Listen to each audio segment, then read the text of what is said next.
Hey, welcome back. I felt like there was a little bit of unfinished business in the last video, and specifically, I talked about how I had scramblers on my HBX Devastator. I wanted to try them on my V3, but it was a lot of work to swap them over because I have the RC four-wheel drive stamped steel wheels, and you literally have to take the wheel apart and then take the hub off the axle to get them off. Well, I went ahead and did that tonight because I want to correct another oversight that has never been attempted yet by me, and that is the Mofo version 3 bouncer on scramblers. I've never tried it. When I built it, I went straight to mudslingers and never felt like it really needed to be changed because it did everything I asked it to. So now we're faced with something that it didn't do on mudslingers, and I think that the scramblers are going to have a better chance at doing the V-notch climb that we saw in the previous video. So we're going to try that out.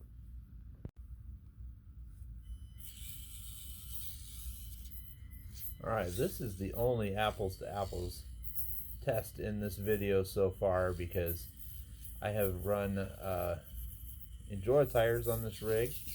Then I went and ran the mudslingers, and now we're going to put the scramblers on and see if it can't do the climb with scramblers. So this is the first apples to apples true test that we've done.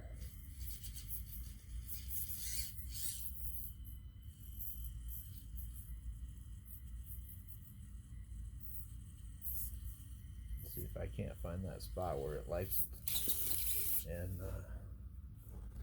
get it to run up there. When you do these V-notch climbs, you have to keep your wheels pretty centered on there. If you don't, one will slip in, and as soon as the sidewall of the tire hits the rock face, your rear tire, it's pretty much done. Now these wheels have about 2 grams more per wheel than the previous mudslingers did, and they are internally weighted with a brass ring instead of having a brass hex weight like the mudslingers had. So I mean, this is as close to an apples to apples comparison as I could possibly get on it.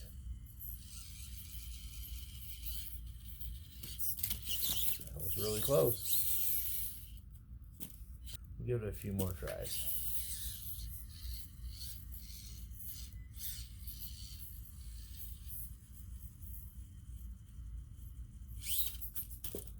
This is definitely a traction climb though, and I know some people are going to say, oh, you got to take the foams out of your tires. There we go. Just needed a little momentum to get it up there. That was probably my fastest time to climb to the top of the hill in a single run. I just had to figure out where it wanted to go and what it needed as far as a energy state, but that went right up. It didn't crawl it up like the pit bulls did. It was more of a energy up.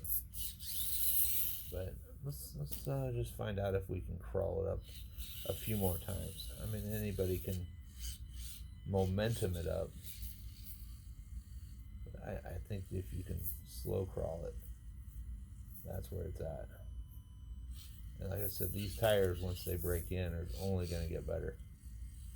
But I did not make it on mudslingers, so I did on the scramblers. And I actually tried for almost 10 minutes last night, just trying to make it up here, and I ended up shortening that portion of the video because it just went on, and there was no making it go up. It just wasn't happening. So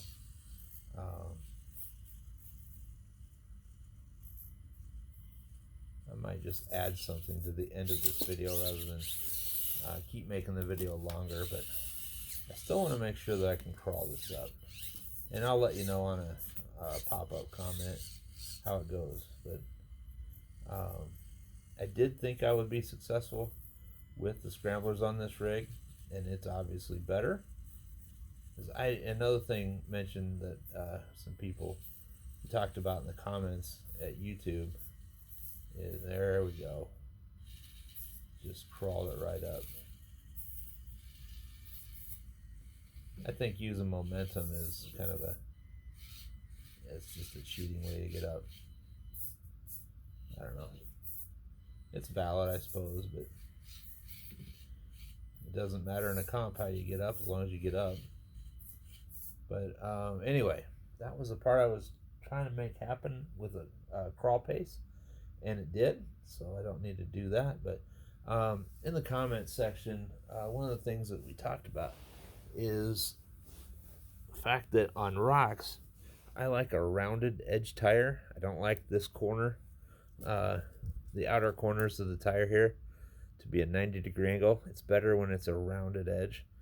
And it seems like when you're doing a V-climb, when you're actually running on the actual corner of the tire, it'd be obviously the bottom corner down here, but it just has a little more contact, and it works out better. But I knew the V3 would make this, given the right tire. If I put the pit bulls on it, I'm sure it would have gone right up.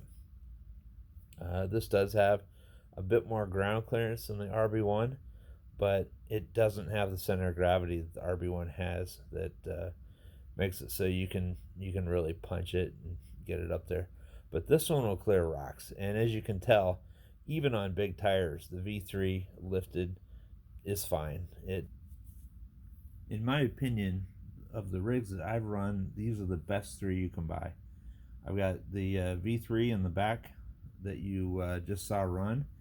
Over on the right side of the screen is the V4 on portals, and they're the Mofo RC brass portals with the Mofo RC version 4 chassis, and it's a little bit wider than the V3, and that's fine. It doesn't hurt anything to be wider. And this is the Chris Tandy Crawlerworks RB1, and that's an awesome truck. All these are awesome. The V4 on the right there, I've actually run up some tent scale lines at my dad's course that we didn't get any other crawler to make it up, but it was one of two that I tried that day, and it's pretty awesome. It has a lot of ground clearance, but yet a very low CG due to the fact that it has brass portals all the way around. And the other thing about this rig that I like is it's a 25% gear reduction with the portals. The thing I'm going to do to make that rig better is I think I'm going to overdrive that front axle. And the reason I'm going to do that with the small motor, it's got a torque beast in it right now. I call that a small motor because it's not a PN90 or a brushless setup. But I like those motors. I know a lot of people go to the brushless and say, oh, it's so cool, I want this brushless because it'll creep real slow. And it is cool to do that. But honestly, on rocks, I don't know how useful it is. I would rather have the center of gravity. And it's a philosophy thing. There are people that would rather have the smooth, super smooth crawl. And that's okay. But normally I would not overdrive a small motor because I don't think it can take the torque. When you overdrive it on stock gearing, especially if you have big tires, which I don't on that vehicle, you're going to put a lot of load on the motor. Well, in the case of this truck, I'm going to, it's already a 25% underdrive currently with the portal setup.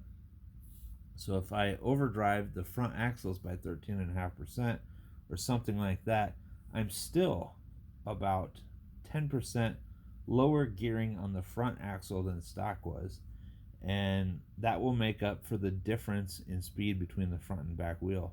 Also, when you have the front and back wheel moving at different speeds, the front wheel pulling a little faster, it will tend to cause those wheels to grip onto a curved rock surface, and kind of like you're squeezing something in your hand, like gripping a basketball, palming a basketball, because the front tires are going faster than the back, and it'll kind of suck the chassis down onto that curved surface.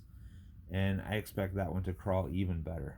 So um, I'm really happy with the crawlers I currently have at 124 scale. These are my three monsters. They're awesome. I really like my Enduro SCX 24 Mutant. That thing is cool too.